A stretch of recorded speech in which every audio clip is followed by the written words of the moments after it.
honestly don't think I've ever seen an upset employee on the floor or customer or anybody, which is great. And you can just really feel that family and team environment that you guys have there, which is awesome. Welcome, everyone, to the Driving Vision podcast brought to you by the Zeigler Auto Group. And here with me, Auto Group Director of Talent Development, Mike Van Ryn. Welcome, Mike. Hey, thanks, Sam. Be sure to subscribe to the podcast, like it if you do, and leave a comment. At the Zeigler Auto Group, our mission statement is our family providing your family the ultimate automotive experience. We take that mission very seriously. It guides not only how we interact with our customers, but also how we on Team Zeigler engage with our fellow team members. So when one of the 35 stores receives a first ever factory recognition for putting customer first, you better believe we at the Driving Vision podcast will be there to learn from that success, to understand the success, and to shout it from the podcasting rooftops. So we go there now.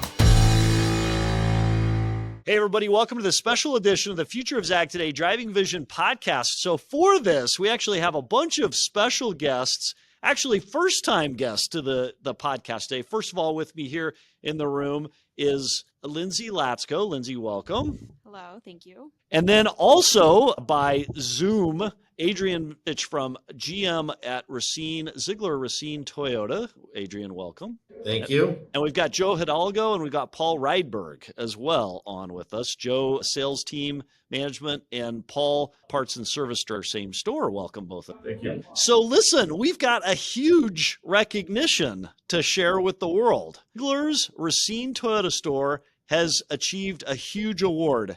Adrian, would you share with us what that award is and recognition is? So every year, Toyota Motor Sales in the United States has an honor that is an outstanding dealership with the prestigious President's. And this is the highest honor that can be achieved by a Toyota dealership.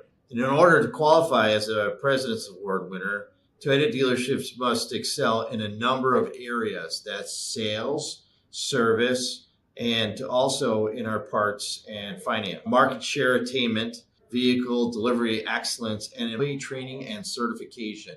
And we hit all those marks this year. So this is the first time that Zeigler Toyota has won, and it's a very exciting time. And it's kind of a great honor because Zeigler or Racine Toyota has only been part of the Zeigler organization now for about a year and a half, right? And so in theory, your first full year of qualification, you hit it. Adrian, do you know if the store received this honor prior to joining Zeigler? Or is this the first time? This is the first time. So being in this facility, 7 years? Yes. Yeah, have not received that honors at all. So very exciting. So that's awesome. And you know what makes that great is the mission statement here at the Zeigler Auto Group is our family delivering your family the ultimate automotive experience. You pair that with Toyota's stated goal of this award, which is customer first honors. So it's putting the customer first in delivering that ultimate automotive experience. It's only right that you received it in your first full year of qualification. So Paul, from the parts and service perspective, what does it mean to you to be acknowledged as putting the first and creating that ultimate automotive experience with this recognition? Well, Sam, I mean, I've been here for the 7 years we've been in this facility, and it's been a struggle trying to achieve those marks that Toyota has set for us. We've been close, but just couldn't pull the trigger on it, and it's been very exciting to finally hit that goal, and it's been a goal of mine since I started back in 2014. But Adrian had the same peace of mind on that as well. I mean, that was been a goal from day one, especially when Zeigler's came in, and here we are with it. So now's the magical question, right? What is it that happened in this past year that enabled you to get over the top? Was it resources that were brought by the Zeigler Auto Group? Is it market conditions? Is it a certain focus? If we weren't able to achieve it in those first 6 years, what made this last year so special? Well, I think it's the end of the culture coming into our store, the Zeigler culture that is, and the departments really working together by putting the customer as a top priority. With that, I mean, you're going to get repeat business, but with the departments being able to work together, it really makes it a little bit easier for individual goals to be met as well. And I think with Zeigler coming aboard, the amount of support we receive at a corporate level is attainable to talk to. It naturally trickles down to a store level and allows us to communicate more with the different departments, our associates, our team, and our customers. That is an awesome answer and feedback, Joe. So it's interesting, Paul, as you think about that 7-year journey. I remember And Adrian, you probably remember, as a new auto group, us standing on the showroom floor and announcing the acquisition and the change from the prior group to the Zeigler Auto Group. Take us back to that moment and some of the kind of anxious nerves that happened in that moment, Paul. And then kind of getting to this point now where you've got this award. What was going through your head on that day when, Aaron Zeigler came in and said, "Hey, you're being acquired"? What was your thoughts, Paul? Well, I mean, I kind of had a couple different thoughts going. One, I had excitement, but that was overtaken by the nervousness. But mostly just trying to keep the team in line and keeping it as it could be, because nobody likes change. But, we have to welcome it, and we have to, and that's how we grow is with change. But, keeping the team and trying to look at the bright side of it. I'm a very good person, so it really didn't hit me too hard, but I was nervous, but excited at the same time. And ultimately you place that trust in the promises that were made. And one of the promises I remember, Adrian, you probably recall this at all, which is, you know what, if we get a year down the road, you'll look back and you'll be glad that this change happened. Aaron said that. Adrian, what are your thoughts looking back on the past year where you've achieved President's Club? Is that a promise delivered? And what if that had never happened? How different would the world be at Racine Toyota? Oh, wow. Yeah. So with the transition, I think family was brought more, communication, which is super important for us to achieve our goals. The biggest part of it is that we have transparency between departments and ease of development processes that help us execute to take care of the customer. And there's no one individual that's more important than that. And that was something that we didn't have prior to that. So joining the Zeigler organization, that helped us in getting that into fruition. And beginning, there was a rocky start in the Toyota world there were some naysayers and people that didn't belong to the team. And through the process, we've moved on and assembled a team that works together as a family unit and believes in the Zeigler culture, which is important for us to translate to our customer. And this isn't a recognition of the auto group. I mention it because that's one of the things that's changed interim. And I think a lot of people would look back on that change, and sometimes it can bring some anxious nerves. And then it's kind of like, hey, it's been good. We've done really well. And I'm grateful. I never would have met everybody had it not been for that change and transition. I think, Lindsay, you're in the same role. We're able to come out to Racine and enjoy your company as a result of that. So, Joe, do you have any stories of delivering excellence to customers in this past year that kind of help demonstrate what that first for Toyota means and represents? So we had just had a customer Saturday. A young lady came in with her family, and they got to a little credit challenged, but we've gotten really good at solving problems here. And that's how I think that speaks to our approach on how we sell cars is it's problem solving. But by putting our heads together at the tower, we're able to, with a little help from them, come up with a little bit more money and us, helping out on our end. I was able to leave in a car, and it was one of those moments where they were all crying. So that's it's cool. It's one of those things where all those rough days we have in this industry, it hits you, because it makes you feel good about what we're actually doing. I think a lot of the change is the fact that, we figure out how to see us and make, and build value in the store. Toyota's got a great brand as it is. So, we don't have to spend a whole lot of time with that. You still do, but, making the experience something different that they can't get it. Yeah, Toyota does have a great brand. You've got a great brand, and now you've been recognized, Toyota, for this special award. One of the things that sets your store apart, I think, is as a customer and someone looking outside in, we can tell that you have fun at work. And one of the places we see that is TikTok and Instagram and Facebook and all those other social media platforms, right, Lindsay? Absolutely. So tell us a little bit about that. What does fun at work at Racine Toyota mean, and how does that bleed across to the customers? How do you have so much fun? Well, we spend a lot of time here every day, more time than we do at home, certain weeks and stuff. But you got to have fun in what you do, and that just trickles down to your team. And by having fun, the customers see that, they kind of want to get involved. And again, it really creates a atmosphere, a fun place to go to. And it's kind of fun for the community to see what's going on with it. And it's to be honest with you, we're a big family. A lot of us have been here for a long time. I joke with Adrian about all the time we've lost by not working together. So, Yeah. but at the end of the day, it's honestly, our core group of sales folks, service. These are all people that we would all do anything for. And this is truly a big. All the places I've worked at, this is truly a place where I feel like this is a second family.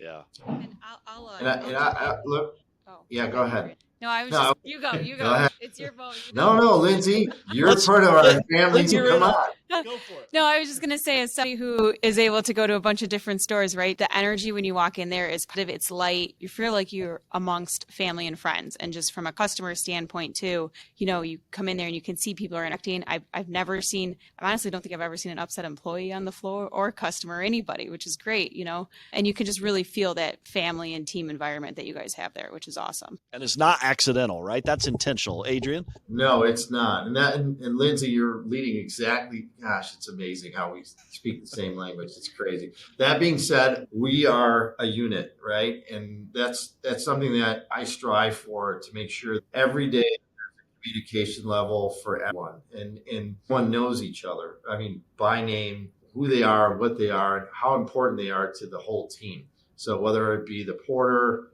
the driver, the technician, the salesperson, we're all important to develop what we need to do to take care of customers.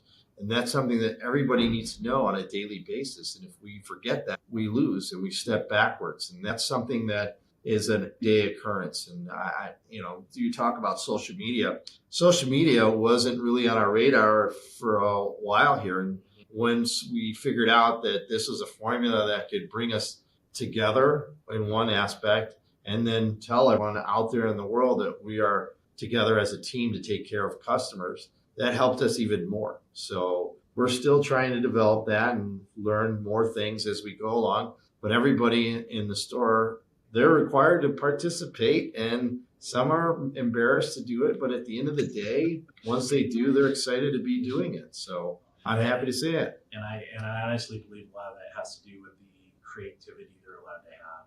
They'll bring us stuff that's trending, and as long as it's appropriate, let's have fun with it. Yeah. I think that's a sign of a healthy culture too. It's permission to make a mistake, which sometimes we'll all do, without the swift final consequences of a mistake, right? We become better, we grow closer, we become a better team as we make honest mistakes, right? And then quickly adapt. But we also serve customers better as we quickly adapt in those situations. And social media is that. It's doing something you're not totally comfortable doing and trying to figure out kind of the messiness of it all and aging out there. So, all right, Joe and Paul, I've got a question for eight. So before Zeigler came along, Adrian was general manager at the Hyundai store. He added Toyota to the collection. Here's my question, Adrian. How does Hyundai feel about you receiving this Toyota recognition before Hyundai gets a similar recognition? That's your first store, man. You put Toyota first. Yeah. And I'll tell you, it's funny you should say that. There's a lot of synergies now between our Hyundai store and our Toyota store. And in fact, the sales staff, the camaraderie between the two stores is pretty strong. The transfer from one store to the next, it's almost like there is nothing but a curtain to get through, which is nice. And so, the team at Hyundai, very supportive and excited. The Hyundai store has been the number one store in the state for the last, 7 years. And so for us to get the Toyota store to the same caliber and strive for more, the Hyundai guys are excited to see that too. So Team And Zeigler with that Hyundai, he's always looked at the store as like the big brother store anyway. So I mean, Okay. Hey, Paul, I noticed how Adrian responded to that by just saying, "Hey, mic drop. We've been rated number one now for a long time," right? That was. Oh no, that just means that Toyota is going to accelerate even more. So Yeah. that's the key. What is it about our auto group where we compete so ferociously, but so friendly, right? There are some places where competition raises walls and people are separated by competition. And there's other places where people lean into competition and they actually grow closer as a result. You do that at Toyota, you do that at Hyundai, and we do that within the Zeigler Auto Group. How do we do that? Well, So that's the Greg LeMond story, right? You know, the yellow shirt guy. And if you're in a race to the finish line, it's never about looking back to see where your opponent is. It's looking back to see where your teammates are, right? Yeah. And that's what a lot of people forget. In a race, in a goal, our goal isn't to be number one by ourselves. It's the number one as a team. And that's important to strive for. So, and do you do that as a team at Toyota together? Yeah.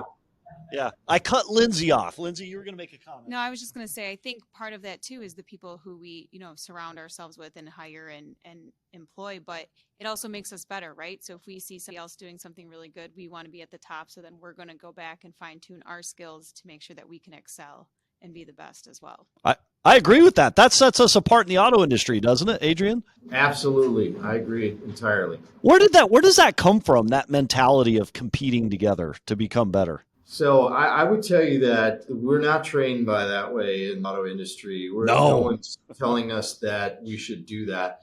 Yeah. It's leadership and showing by example, understanding that to kick rocks at somebody doesn't work. To be negative about your approach to be number one never gets you the long haul. That's a short-term, shortcut, emotional ploy, and that doesn't work.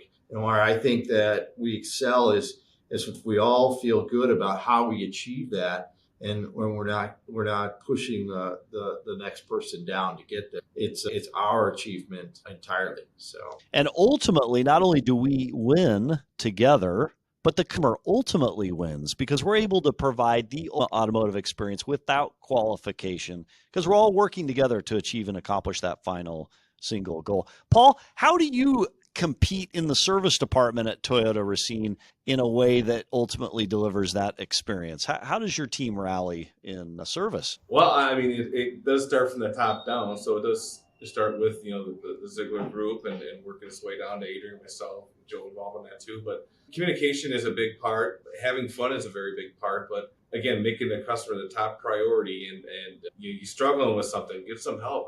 We're all here to help, and we have an open door policy with all the managers here. You ever have or need assistance with anything, we're here to help. And if we don't know it, we're going to find out. And with the other Zeigler stores in the area, as much as we are in competition with each other, they're still our allies. Yeah. So, we're helping each other out all the time. And, I've had many calls with Ed Honda, Brian at Honda, even Matt at Subaru, some ideas of what we could do. We're trying to help find the right people for business, and everybody's been willing to help, and we do the same for them. So, Joe, what's one thing that most people across the Zeigler Auto Group would not know about you? Since this podcast goes out to everybody in the auto group and everybody in the automotive world through the Driving Vision podcast, what's something that would surprise most people about Joe being part of Team Zeigler? So, let's see here. Professional. Okay. Oh, come on. You can't qualify it, Paul. You got to let him go. We've heard some pretty crazy numbers to this. All right. How about the fact that I am competent on multiple musical instruments? Okay. Give me two of the multiple, the most surprising two. Guitar, and I'm going to throw piano out there because everyone would say drums or bass, which I can do. I can fake piano very well. You're a walking band. We have a year-end holiday party in December. Are you going to perform and play? He's up for hire. Trust me. Hey, Adrian, you've seen me do karaoke. I think Joe and I could put together something for one of these. Sam, your vocals. I'll make sure I get the cymbals on my knees too. That's right. That's right. All right. Before I go to Adrian with that question, Paul, what's something that most people in the auto group don't know about you? He thought he was off the hook. I love spending time in the North Woods, ATV and snowmobiling, hunting. A lot of people actually do know that, but something they don't. Tell them about your My Little Pony collection. Oh, the My Little Pony collection. You're not supposed to talk about that.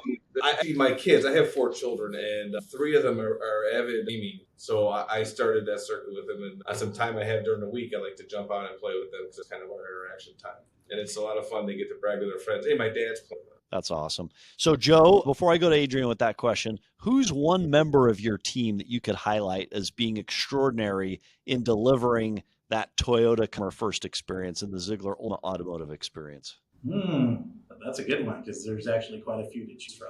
Give me top 3, but give me the top 1 and why. The top three, Okay. but you give me the one. Okay, so I'm going to highlight our senior sales consultant, Leanne. She's got customers that come back and see her. She's super knowledgeable, gives her all with every delivery, every experience, and the customers love her. And she is truly one of our most knowledgeable consultants we have here. So in terms of changing technology, trainings, she's always on top of that. And she's a resource in the store. That's awesome. So Leanne, that's great. Yeah. Yep. So Paul, give us the same for service. Kind of what Joe said too. I mean, there's quite a few that play part of it. If I were to really pick one, maybe in the shop wise, I would probably say Mauricio Tovar, one of our top techs. I mean, he's always in early, helps move cars to the service drive. He's responsible for training a lot of technicians. He actually works directly with some of the customers. Always willing to go for test drives with them. Not to say the others aren't there. They're always willing to step up when they need it, but he's been with us for a long time. And then, our whole service write-up staff is just phenomenal. Some of the best in the industry. All right. What's something most people don't know about you across the Zeigler Auto Group? Okay, well, there's but here, let's talk about from the very beginning. So I have a degree in architectural engineering.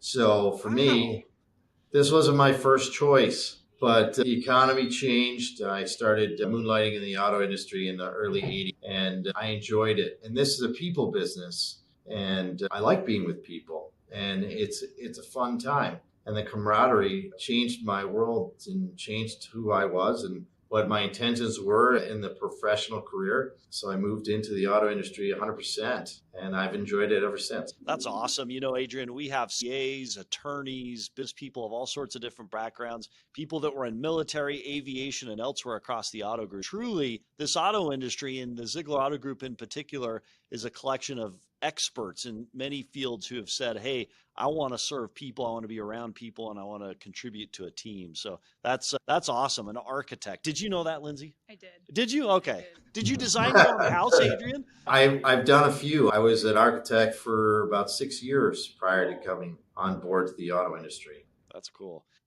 Who's one team member, Adrian, that you would highlight as delivering on this customer first and automotive experience before we ask the next big question, which is what's a big adversity everybody overcame? But who's somebody you would highlight? So in this room, these two gentlemen have done an excellent job. Outside of this room, there's many to mention, but I have my finance man, Brad Williams, has done an amazing job in communicating with customers and giving them the first experience and going through the options of financial opportunities that the customer may have. He's done an exemplary job multiple times where customers don't understand what they've received or how they went through the process, and he's taken the time to make sure customers feel that they've gotten all they should get in a value manner. Yeah. All right. So Lindsay, what's one thing most people don't know about you? And then I'm coming back to Team Toyota. What's a big adversity you overcame last year to achieve and accomplish this goal? Lindsay. Okay. So this is kind of, I don't know, but so I can hear a song like twice and I'll know every lyric to the song. Really? But I have a whole memory, but I can hear a song like twice and I'll know the song for the rest of my life. It's crazy. Wait, Joe, there's something coming here. I'm Joe, not a singer. Joe's To got make it even better. Go ahead. Yeah, to make it even better, we have a couple of very talented drummers in Brad Williams and his son Shay. Yeah. In-house, and then across the street, Zach, one of the sales managers, is the bassist. So we got all bases covered. All right. Adrian, this is where we're going to share this, okay? We're going to share it briefly, and then we'll do the big episode later on. But just so Joe, Paul, Adrian, Lindsay, everybody knows, we were in Florida, Adrian and I were, and I did karaoke just to kind of try out for your band, Joe, if you're putting one together right now. And I had a famous rock star who showed up to listen to my karaoke. Now, I'm not going to drop the name of that rock star just yet, Adrian. We've got to find the time and place, but this is someone who's very well known. Have you heard this story yet? No, Oh, she hasn't heard it. Joe, Paul, I would assume that Adrian came right back from Florida and shared the story with you, yes? Oh, fantastic. Wonderful. They're lying. No, No. I know who you're talking about. Oh, you do? Okay, fantastic. So anyway, that was crazy, well, I right? don't. Now you have to share. All right. Adrian, tell the story. You're going to tell it better than me. I can't tell my own story. So we're at a little shindig which had a karaoke set up, And when Sam and I walked in the room, we had our first drink and some appetizers. And as the band was setting up, Sam volunteered, or I actually volunteered Sam, to do the first karaoke. And quite frankly, I thought he did very well. That was pretty cool. And as he was doing the karaoke, this is the smash. Vince Neil walks into the room with the owner of Jimmy John, and they party crashed us for a cocktail and stayed to listen to Sam do his karaoke. Mic drop. Yes. Hey, Vince Neil. Now, here's the test. Lindsay Latsko, do you know who Vince Neil is? No. Oh, no. A rock band, but I couldn't tell you which one. But I could probably sing his song if I heard it. All right, I'm going to put Paul on the spot. Tell Lindsay one of the songs. And let's see. I'll give her a couple albums. Too Fast for Love, Dr. Feelgood. Dr. Feelgood. I mean, everybody knows Dr. Feelgood. Tommy Lee was a drummer. Who? Tommy Lee. Oh, yeah. Okay. Nick Bars, Nikki Sixx. Yes. Okay, now Motley I know. Crue. Yes, Motley Motley Crue. Crue. That's Okay. it. All I just right. couldn't think of it. Motley Crue. All right. The next time we're all together at a party, when Joe puts the band together, when Paul's doing something, Adrian's involved, Lindsay's, we're going to put this thing on. So it'll be awesome. So, But Sam, what's one thing that nobody knows about you? oh gosh, everybody knows everything about me because I'm always on this podcast. So I what's something new? Oh, I shared this at a GM meeting. In the 90s, I was interrogated by the Russian KGB in Ukraine. Mic drop. Wow. Or the Vince Neil thing. I think the Vince Neil thing. You know what? Everybody hears KGB and they're like, oh, that's interesting. I have no response to that. Vince Neil, it's like, oh, that's cool. That's cool. It's more believable. Yeah, it is more believable. But both are actually 100% true. So, The last thing Vince Neil said was, I'm not singing. That's which you can interpret that as I don't want to follow that Sam Dark act, or Yeah. I refuse to do any public performances, and it's the latter. But who's counting? All right. So it took amazing focus for Team Zeigler Toyota Racine to achieve and accomplish what you did. What's an adversity that you overcame individually or as a team this past year to achieve and accomplish this goal? Paul, you want to get started? For the first year, I mean, again, just the changes that came in, keeping everybody, focused on having a vision of what our goal is, and building our team to the Zeigler culture, and just getting trained and wanting to get more. Yeah. That's awesome. That's awesome. Joe? Joe, any big adversity? I'm going to go with the easy answer, but not for the reason that everyone would think. The lack of new car inventory. Yeah. The fact that we were up 40%. Yes. 40% year over year increase in new car sales, not having inventory. It just meant we were turning our cars faster, we're selling quicker, we're getting more allocated to us. And that ultimately leads to fixing most inventory problems in any store. You get more trade-ins, your finance penetration is greater, and with you getting new cars in, that's how we're going to continue to grow and be able to deliver more cars to customers, get more people interacting with us that haven't interacted with us before. So, like I said, I'm going the easy answer, but it's not for the easy. It's the true answer, though, right? How does anybody deliver excellence in a shortage of stuff, right? When it is what we do is sell the stuff, and you guys managed to prove that it's more about connecting with customers than it is having all the right stuff, and no pun intended. So, Adrian, wrap us out. So we're pretty excited about winning the President's Award. It's a top honor that Toyota doesn't bestow on everyone, and we have to win on every count. So I'm excited for that. And the reality is, a year and a half ago, we didn't have a team here, and the culture wasn't there. The individuals who cared were here, but as individuals, you can't win. But as a team, we can. And that's the whole idea here, is that we communicate together and build a culture of caring and set the goals so that we understand it as a team. And ultimately, we're a family, so that's cool. And that's really it. That's it in a nutshell. So. Well, on behalf of the Zeigler Auto Group, we congratulate you on this huge recognition. We say thank you for the culture you've created, the leadership that all three of you have demonstrated in this, and the entire team at Toyota for achieving and accomplishing something that has never, ever, ever been done in that facility. And to the public, Team Zeigler everywhere and are listening on. So if you happen to find yourself driving through Racine, Wisconsin, you've got to get off the exit and go check out the cool team at Toyota. And then while you're there, you could jump over to Hyundai, but come back to Toyota because it is an incredible team. So Adrian, Joe, Paul, Lindsay, thank you all for being on the show today, and we appreciate you and congratulations. Thank you, Sam. A special thanks to the entire team at Zeigler Toyota and our co-host this week, Lindsay Latsko, for contributing to this week's podcast. Also, shout out to Omar Moe from Nomadables for editing today's episode and providing video social media support. And to Francis Mariel and Matt Thomas for media promotion of today's episode on behalf of the Zeigler Auto Group. Until next week, how are you driving vision today?